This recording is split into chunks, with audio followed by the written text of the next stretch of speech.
বিশ্বাস করি কিনা আমরা স্বাধীনতা কাজী নজরুল সাক্ষাৎ চুলের মহান পুরুষ আর আমরা সকলেই সেই স্বাধীনতা পেতে চাই কিনা ভাই? যে স্বাধীনতার জন্য এই মুক্তিযুদ্ধ হয়েছিল, ওই স্বাধীনতাকে সমুন্নত রাখার জন্য আমাদের এই ছাত্ররা আবার রক্ত দিয়েছিল। ঠিক না ভাই? আমি আজকে আমার যে ছাত্ররা এখানে এসেছে, আমি তাদের অভিভাবক হিসেবে এখানে এসেছি কিছু কথা বলার জন্য, কিছু মনের আবেগ আপনাদের সামনে উপস্থাপন করার জন্য। আমরা জানি ডিসক্রিমিনেশন কি, বৈষম্য কি। বৈষম্য মানে এই না আমি সরকারি আপনি বেসরকারি, আপনি সরকারি আমি বেসরকারি। না না না, এটা হতে পারে না। আমরা বাংলাদেশি।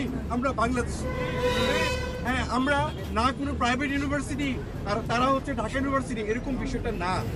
যখন মুক্তিযুদ্ধ হয়, যখন স্বাধীনতা হয়, তখন কিন্তু সবাই অংশগ্রহণ করে। সেই ঘরের মায়ের দোয়াটা কি ছিল না আমাদের সাথে? ছিল। টিচারদের উৎসাহ কি আমাদের সাথে ছিল না? আমি একজন প্রাইভেট বিশ্ববিদ্যালয়ের শিক্ষক হিসেবে আসিফ মাহতাব উৎসের সাথে আমরা একসাথে ডিবির কারাগারে আমরা নির্যাতিত হয়েছিলাম। আজকে এই প্রাইভেট বিশ্ববিদ্যালয় থেকে যে আমাদের অবদানটা আছে, আমরা কেন ভুলে যাচ্ছি? আমরা কেন ভুলে যাব? আমাদের ভুলে যাওয়ার কোনো সুযোগ থাকতে পারবে না। এটার জন্য আমাদের বাচ্চারা, আমাদের ছেলেরা রক্ত দেয়নি। তো আমাদের একটাই কথা, একটাই দাবি, যেহেতু বৈষম্যবিরোধী আন্দোলনের মূল উদ্দেশ্য হচ্ছে বৈষম্যহীনতা, আর এই বৈষম্যহীনতা যেন প্রত্যেকটা সেক্টরে থাকে, একদম উপদেষ্টা থেকে শুরু করে বাংলাদেশের প্রত্যেকটা ক্ষেত্রে যেন বৈষম্যহীনতা থাকে। আমরা এটা বলছি না যে রাজা প্রজা হয়ে যাবে, প্রজা রাজা হয়ে যাবে। আসলে বৈষম্যহীনতার বিষয়টা কি, এটাকে আমাকে বুঝতে হবে। এর মূল বিষয়, এটার মূল অবজেক্টিভ হচ্ছে যে মানুষ তার যোগ্যতা অনুযায়ী সে তার জায়গায় চলে বসে যায়। আমার প্রশ্ন হচ্ছে, যারা এখন উপদেষ্টা মণ্ডলীতে আছেন, বিশেষ করে আমাদের শ্রদ্ধেয় sir professor doctor Yunus sir, উনাকে আমরা শুধু ন্যাশনাল ফিগার বলতে পারি না, উনি হচ্ছেন একজন গ্লোবাল সেলিব্রিটি। তো আমরা খুব গর্ববোধ করি স্যারকে নিয়ে।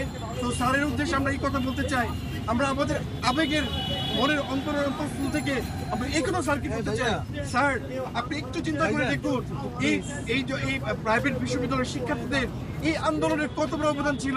বিশেষ করে আসিফ মাহতাব উৎস, সে ওই সময়ে যেই পরিমাণ ভূমিকা রেখেছে।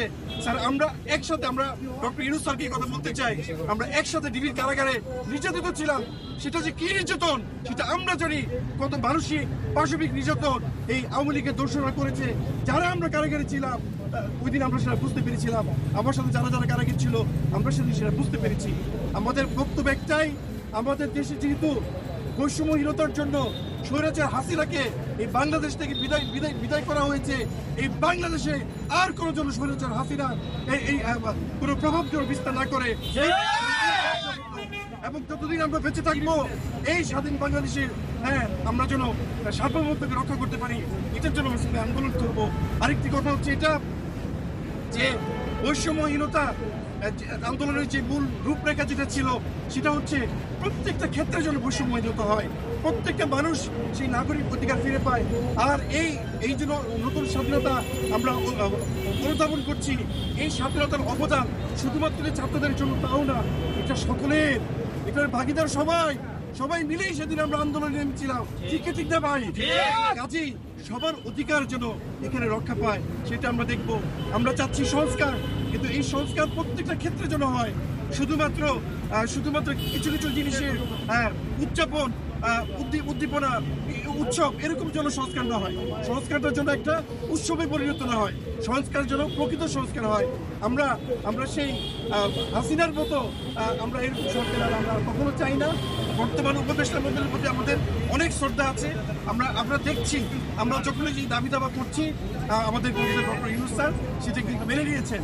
আমি আশা করছি আসিফ মাহতাব উচ্চ স্যার, আমার স্নেহভাজন ছোট ভাই, তাকে জন্য অবশ্যই উপদেষ্টাদের কাতারে রাখা হয়। এই জোর দাবি আমরা আমাদের বেসরকারি ছাত্রদের পক্ষ থেকে, আমরা সমস্ত বাংলাদেশিদের পক্ষ থেকে আমরা চাচ্ছি যেন তাকে যেন উপদেষ্টাদের স্থান দেওয়া হয়। আর কখনো যাদেরকে দেখলাম না স্বৈরাচার হাসিনার বিরুদ্ধে কথা বলার জন্য, যাদেরকে কখনো দেখলাম না একটা প্রবন্ধ নিরূপণের জন্য, যাদেরকে দেখলাম তোষমত করার জন্য, এমন মুস্তফা সরোয়ার ফারুকী কেন সে উপদেশের মধ্যে স্থান পেল? এটা আমি বাক স্বাধীনতার অধিকার থেকে এই কথা বলছি। আমি মনে করি আমরা বাক স্বাধীনতা ফিরে পেয়েছি।